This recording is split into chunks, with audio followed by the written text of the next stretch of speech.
बड़ी खबर आपको बता दें, मेरठ में न्यूज 18 की खबर का बड़ा असर हुआ है। मोबाइल शोरूम में चोरी का खुलासा, ये बड़ी का और अहम जानकारी इस वक्त आपको हम बता रहे हैं। प्रमुखता के साथ न्यूज 18 ने खबर को दिखाया था और मोबाइल शोरूम में चोरी का खुलासा हो गया है। 25 लाख के 78 मोबाइल बरामद हो गए हैं। पीपीई किट पहनकर दुकान में चोर घुसे थे।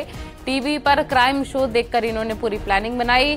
गंगा नगर के लक्ष्मी मोबाइल शोरूम का ये पूरा मामला है। बड़ी खबर आपको हम बता रहे हैं, ये देखिए तस्वीरें। ये तस्वीरें भी काफी वायरल हुई थी, जहां पर टीवी पर पहले क्राइम शो देखा और उसके बाद आइडिया लिया कि कैसे क्राइम को किया जाए। तो अब प्रमुखता के साथ खबर हमने दिखाई, जिसके बाद इसका बड़ा असर हुआ है और चोरों का पता लग गया है। टीवी पर क्राइम शो देखकर उन्होंने पूरी प्लानिंग बनाई। 25 लाख के 78 मोबाइल बरामद किए। मेरठ में न्यूज 18 की खबर का बड़ा असर। मोबाइल शोरूम में चोरी का खुलासा हुआ है और चोरों को पकड़ लिया गया है। पीपी किट पहनकर इन्होंने दुकान के अंदर चोरी की वारदात को अंजाम दिया था।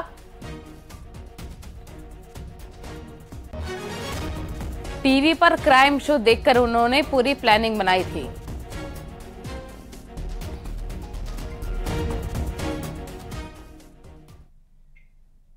नोएडा से बड़ी खबर, मुआवजा घोटाले में बड़ा एक्शन हुआ है। Legal consultant Dinesh Kumar suspend. 11 मामलों में एफआईआर के बाद यह बड़ी कार्रवाई की गई है।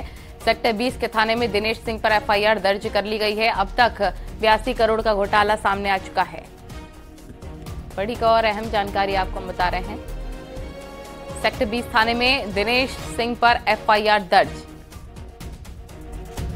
मुआवजा घोटाले में बड़ा action, legal consultant Dinesh Kumar suspend. 11 मामलों में एफआईआर के बाद यह बड़ी कार्रवाई हुई है। सेक्टर 20 थाने में दिनेश सिंह पर एफआईआर दर्ज। अब तक 82 करोड़ का घोटाला भी सामने आ चुका है। एक बड़ी और अहम जानकारी नोएडा से, मुआवजा घोटाला मामला, इसमें लगातार एक्शन की जा रही है और लीगल कंसल्टेंट दिनेश कुमार को सस्पेंड कर दिया गया है। 11 मामलों में एफआईआर के बाद यह बड़ी कार्रवाई की गई है। सेक्टर 20 थाने में दिनेश सिंह पर एफआईआर दर्ज। हिमांशु हमारे सहयोगी तमाम जानकारी के साथ फोन लाइन पर जुड़ गए। हिमांशु, बड़ी कार्रवाई की गई है, बताया जा रहा है दिनेश सिंह पर एफआईआर दर्ज कर ली गई है। लेकिन जाहिर तौर पे आपको बता दें कि साल 2021 में ये घोटाला पहली बार सामने आया था और 11 मामलों में 82 करोड़ रुपए मुआवजा घोटाला सामने आया था। लिहाजा इसमें थाना 20 में मुकदमा लिखा गया था और अब कार्रवाई करते हुए लीगल कंसल्टेंट दिनेश कुमार को सस्पेंड कर दिया गया है। दूसरी तरफ एसआईटी भी जांच कर रही है और बताया जा रहा है इसमें कई अफसर भी इसकी जद में आएंगे। जी ठीक है, बहुत शुक्रिया आपका तमाम जानकारी साझा करने के लिए। तो ये बड़ी खबर इस वक्त हम आपको बता रहे हैं। लगातार इस पूरे मामले पर कार्रवाई जारी है। अब तक 82 करोड़ का घोटाला सामने आ चुका है। ग्रेटर नोएडा में सड़क हादसे में 5 लोगों की मौत हो गई। यमुना एक्सप्रेसवे पर झारखंड जा रही एक वैन में अज्ञात वाहन ने टक्कर मार दी और हादसे में 3 बच्चों की गंभीर रूप से घायल होने की खबर मिल रही है। ये दुर्घटना रबुपुरा गांव के पास हुई। बताया जा रहा है कि वैन सवार दिल्ली से झारखंड जा रहे थे। घटना पर सीएम योगी ने दुख व्यक्त किया है।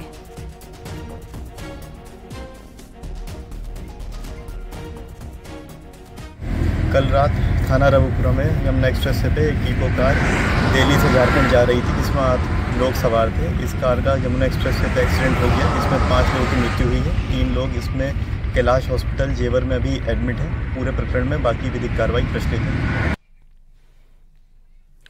गोरखपुर में अवैध निर्माण को बुलडोजर से ध्वस्त कर दिया गया है। बड़ी कार्रवाई, अतिक्रमण के खिलाफ नगर निगम एक्शन में है। आपको बता दें कि डेंगू वायरल फीवर को देखते हुए नालियों की साफ सफाई की जा रही है। जगह जगह एंटी लार्वा का छिड़काव हो रहा है। ऐसे में शहर के जिन जगहों पर नालियों पर कब्जा कर अतिक्रमण किया गया है, उसको बुलडोजर से गिराया जा रहा है, ताकि नालियों की नियमित तौर पर सफाई और एंटी लार्वा का छिड़काव हो सके। 10 जोन में हमने 80 वार्डों में एक डेडिकेटेड कंट्रोल रूम के माध्यम से सभी जगहों पे प्रतिदिन एंटी लार्वा का स्प्रे और फॉगिंग कराया जा रहा है। लगभग 160 से अधिक कर्मचारी हमारे इस कार्य में लगे हुए हैं। सभी जोनल अधिकारी प्रातःकालीन और सायंकालीन निरीक्षण कर रहे हैं। अपर नगर आयुक्त, सहायक नगर आयुक्त से लेकर महापौर जी और हम सब लोग निरीक्षण कर रहे हैं, ताकि एंटी लार्वा का स्प्रे और जो छिड़काव है उसको अच्छे से करते रहें। नालियों की सफाई अच्छे से होती रहे। घरों में पानी और जो मथुरा में इलाज के दौरान महिला मरीज से छेड़खानी और रेप की कोशिश का मामला सामने आया है। वायुसेना के सिपाही की पत्नी से रेप की कोशिश का आरोप लगाया है। 2 दिन पहले महिला दुर्घटना में घायल हो गई थी। महिला को अस्पताल में भर्ती करवाया गया। आरोप है कि महिला के साथ अस्पताल स्टाफ ने छेड़खानी और रेप की कोशिश की है। मामले में हाईवे थाना पुलिस को शिकायत की गई। पुलिस ने आरोपी को गिरफ्तार कर लिया है और मामले की जांच की जा रही है।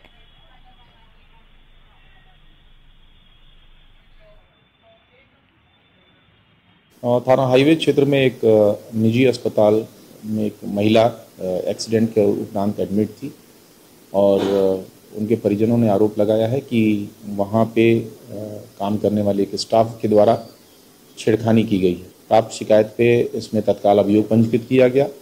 जो आरोपी है उसको गिरफ्तार कर लिया गया है। आगे की विधिक कार्रवाई इसमें प्रचलित है।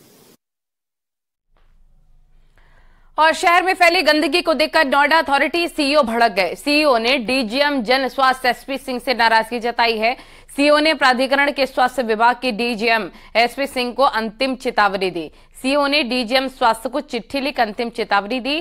3 दिनों में व्यवस्था में सुधार का अल्टीमेटम दिया गया है। डीजीएम को शहर में साफ सफाई के लिए 3 दिन का वक्त दिया गया। 3 दिनों में व्यवस्था दुरुस्त नहीं होने पर कार्रवाई की बात कही गई।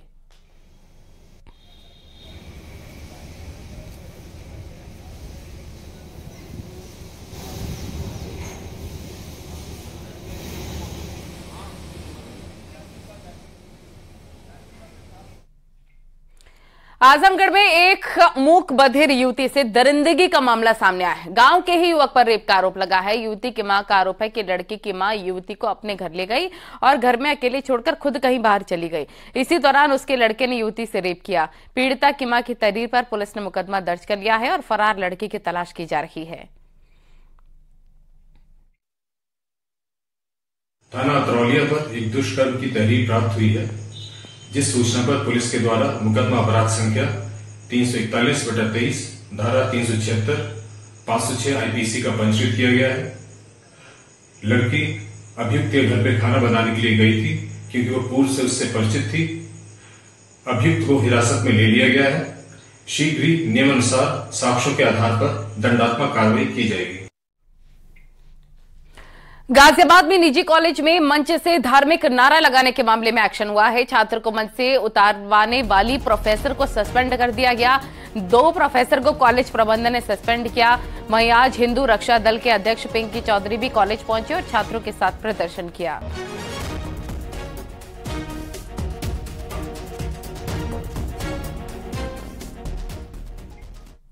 सीतापुर में मंत्री के बेटे और उनके सुरक्षा कर्मियों पर महिला से बदसलूकी का आरोप लगा है। सोशल मीडिया पर वीडियो भी वायरल हो रहा है। वीडियो में दिख रहा है लड़के मंत्री के बेटे बताए जा रहे हैं। वीडियो में महिला को जमीन पर गिराकर घसीटते नजर आ रहे हैं। मामला दुर्गापुरवा का है। पीड़ित महिला का आरोप है कि मंत्री राकेश राठौर उसकी जमीन को जबरदस्ती बेचने का दबाव बना रहे हैं।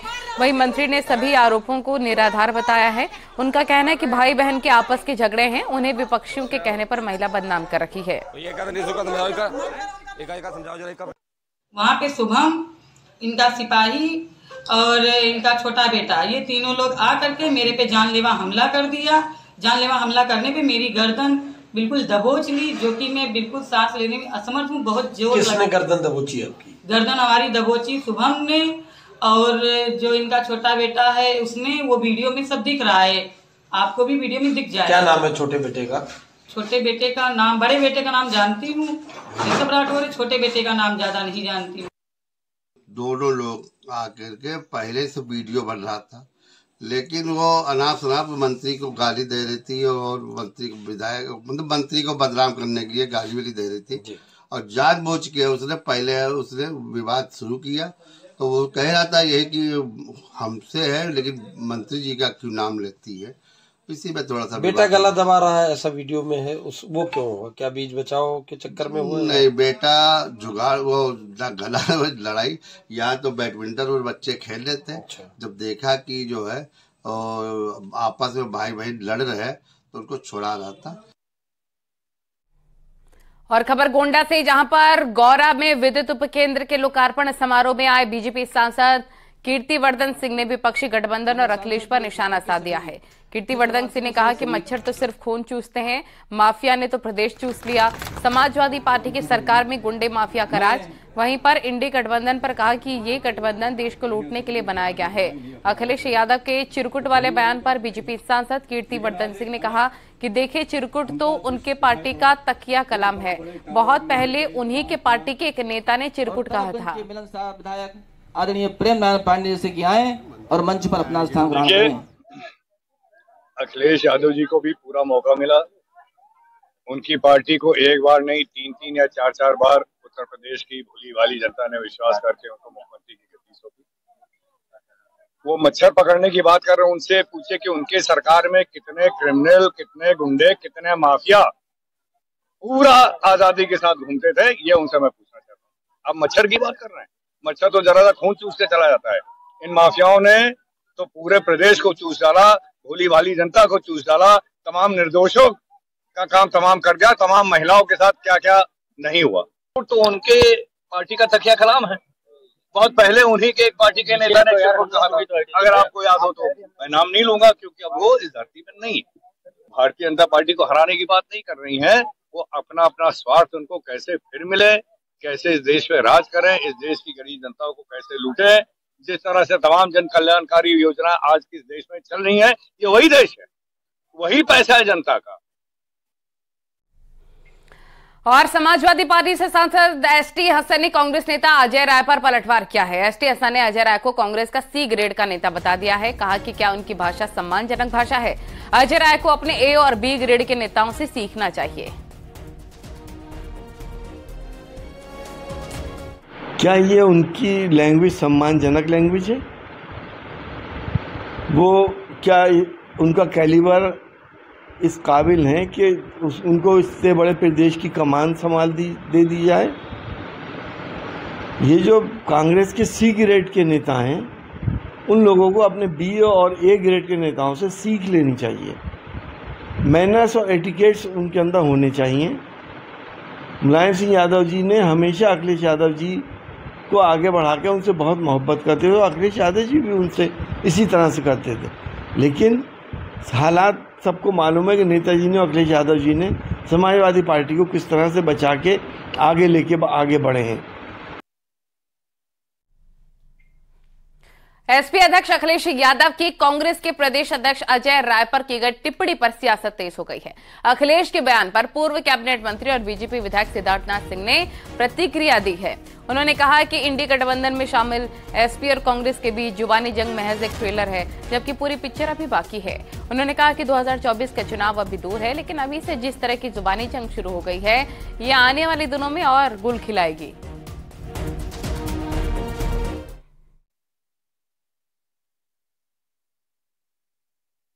देखिए, ये दोनों तरफ से चल रहा है। कमलनाथ जी उधर कह रहे हैं अखिलेश, यहाँ से अखिलेश जी कह रहे हैं चिरकुट। तो ये दोनों तरफ से एक दूसरे को गाली गलौज हो रहा है, जबकि लोकसभा भी दूर है। और ये अवसरवादी लोग हैं, ये अपने लिए कर रहे हैं, सत्ता की पाने के लिए कर रहे हैं, ना ही जनता की सेवा के लिए ये इंडी अलायंस के लोग कर रहे हैं। मैं तो इतना ही कहूँगा, अभी तो आप एक मजा लीजिए ट्रेलर का। पूरी पिक्चर लोकसभा जब तक की आएगा तो लोकसभा तक की आपको पूरी पिक्चर देखेगी, तो ट्रेलर का मजा लीजिए, पूरी पिक्चर अभी बाकी है। यूपी बीजेपी के प्रदेश अध्यक्ष भूपेन्द्र चौधरी ने अखिलेश यादव पर निशाना साधा। साथ ही चिरकुट वाले बयान पर कहा कि अखिलेश को भाषा की मर्यादा बनाए रखनी चाहिए। इसमें वो 2012 से 17 तक शासन में थे। इस प्रकार की अराजकता थी, गुंडागर्दी, बेईमानी, भ्रष्टाचार, और पूरा प्रदेश दंगाइयों के हवाले था। सरकार दंगाइयों के साथ खड़ी थी। या वो माननीय मुलायम सिंह जी के शासन की बात करते हैं कि किस प्रकार से महिलाओं के, बहनों के बारे में उन्होंने शब्द कहे, किस प्रकार से अयोध्या में उन्होंने कार सेवकों का नरसंहार कराया। लोकतंत्र में, राजनीति में भाषा की मर्यादा बनी रहे। अखिलेश जी बड़े नेता हैं, उत्तर प्रदेश जैसे राज्य के मुख्यमंत्री रहे, वर्तमान में प्रतिपक्ष के नेता। तो मेरा निजी मत ये कि भाषा की मर्यादा बनी रहे, लेकिन जो इन लोगों का इतिहास। खबरें और भी हैं, लेकिन यहां रुकना होगा एक छोटी सी ब्रेक के लिए। आप देख रहे हैं न्यूज़ 18 उत्तर प्रदेश उत्तराखंड।